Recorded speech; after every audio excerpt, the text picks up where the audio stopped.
So the next kit we're going to have a look at is what they call their component tester.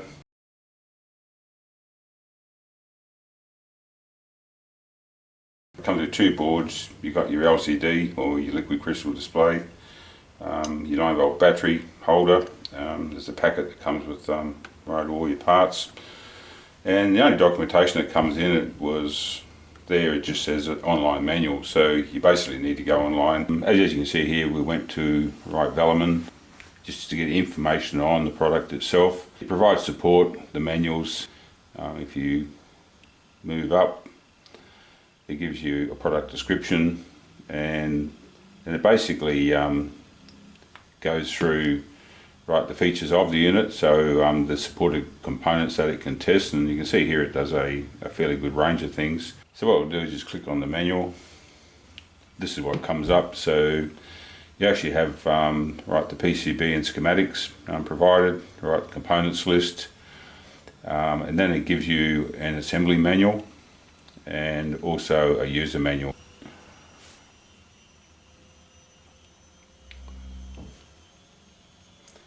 So this is a schematic, and it comes up with the schematic there, as you can see, and there's a fair bit of information and detail on that.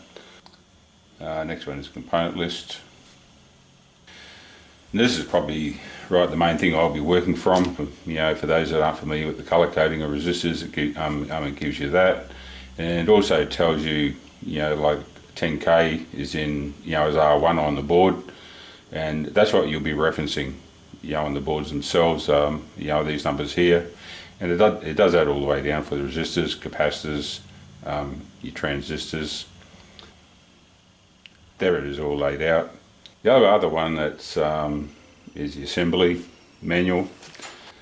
Just takes you through the board and the component itself. It's telling you R1 is 33 ohms, and it goes in that position on the small board, and that'll take you through each step, for each component. You got your 6-pin female header, and it shows where that goes. And the last one is the user manual. Like calibrating the tester, connecting with components, the extra features that can be done by the unit. So I've just laid out the parts that came out of the packet. Your battery, your LCD, you've got your small printed circuit board, the larger one. Some hardware here, connecting pins and sockets, a switch. They give you 2 IC beds for the 2 ICs here. There's only one diode in the pack. A range of transistors, and then there's a range of capacitors, all these ones here, and down here, the resistors that go with the kit, and a couple of electrolytics hiding over here, and your connectors that go onto these leads up here, which you use for your transistor when you're testing. Well, as you can see here, we've got most of the board put together. Got all our resistors on. There's a diode over here. All the capacitors are on, the transistors, and also the voltage regulators, which there are 3 of as well. There's a switch over here, and there's a male connector here. So this connector here plugs into here, and that's your connection leads for transistor or other item that you're testing. So what we've done is just brought the wire through. I've poked it through and just kind of bent it up that side, and then we just soldered those on, and they fit on there just nicely. It just slips over, and as you can see, it comes out with a little claw that grabs the transistor or FET or whatever you're testing. Now, one thing to keep in mind, that when you're soldering, this is a double-sided board, and you do have pass-through connectors, so it's quite important that you put the heat on and keep the heat on for a little while to allow the solder to make its way through. Several of the solder pads on this side are connected into this big ground plane, and that was just drawing the heat out of the iron, so we had to turn the power up on the iron so that we could get that to solder properly. So just be aware of that. There are about a dozen points on this that are connected onto this main plane here. Just as an indicator, there's a normal pad, and they seem to solder quite well without any difficulties, but these ones with these little attachments to this ground plane will cause you some difficulty, and you'll need extra heat to actually get these to solder and make sure that you get good through solder. Alright, so we're going back onto the small board, and this is where we're attaching the LCD to. There are quite a number of very small pads, and you're going to have to use a very fine wire to actually solder these, and also a pointed solder tip. Now again, these are through hole, as are all these here, so you'll have to put the heat on, just feed the solder in, just hold it for a few seconds, and then and then take it off. So as you can see here, we've got the liquid crystal display. You can see the connectors here that fit into these row of holes here. We've got the liquid crystal display attached to the board, and we've done all the solder joints on this side. And on this side you can see here that you've got all the solder joints for the liquid crystal display. There's a couple of support points here for the display itself. We've got all the capacitors in that go on this side, and you've got the one resistor, and then you've got the socket here. You need quite a hot iron to get that to solder properly because of this massive heatsink area here, or ground plane actually. It's not actually a heatsink, it's a ground plane, but it draws the heat away from the iron really quickly. So I used here a 25 watt iron, on that particular joint there.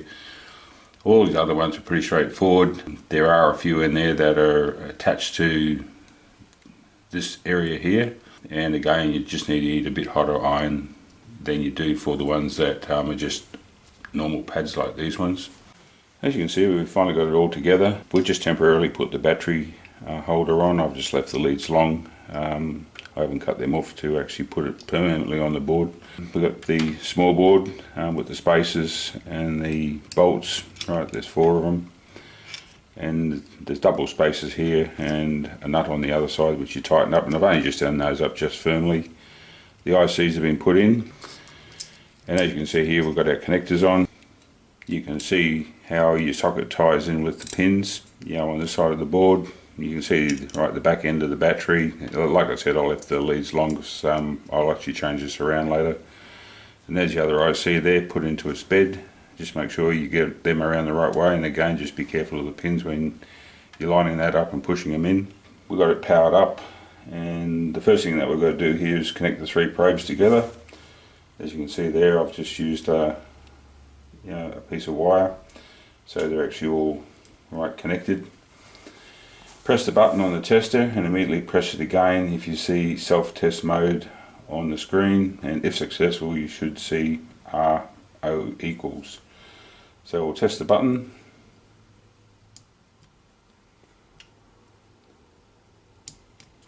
Press it again, we get RO equals. Alright, so isolate.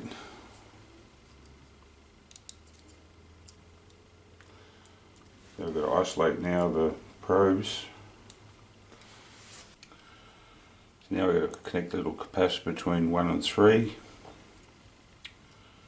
which is the black and orange leads if you hook it up properly. So what we're doing here is just testing a transistor to see how it goes. Now the ones we're testing are an A42 if you want to look those up. They're just a small signal. So if we hit the test button, we'll do a battery check, and then it's doing your test. You can see here it comes up with a bijunction transistor. It's NPN. Its HFE is 107. Collector current is 1 milliamp, and your base emitter voltage is 592 millivolts. And pin 1 is emitter, 2 is base, and 3 is collector. So what we've got this time is some BC109s. These are a fairly old small signal transistor, and we'll just test that and see what happens in this one. Again, we get battery test, and as you can see here, it's a bijunction transistor, NPN. HFE is 431, emitter current is 6.2 milliamps, base emitter voltage is 705 millivolts, and you can see here pins 1 is emitter, then base, and then collector.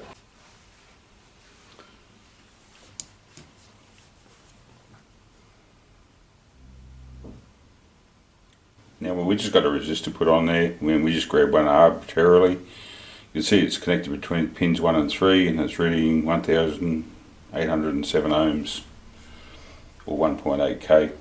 It's a 1.8k resistor.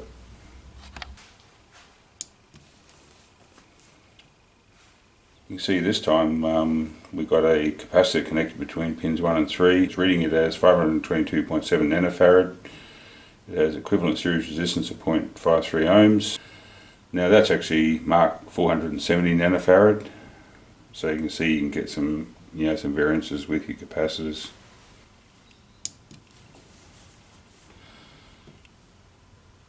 Again, we're testing another capacitor. Now it's 180 picofarad is the marking. As you can see there, it's right ceramic, and we're getting 182 picofarad, so pretty accurate.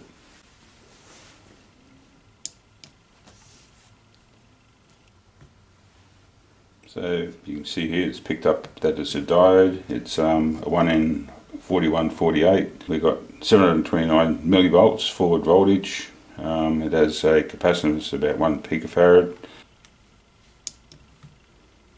You can see here we've got a 9.1 volt Zener, and it's picked it up as a diode, right connected between 1 and 3. It hasn't actually itemised it as a Zener diode.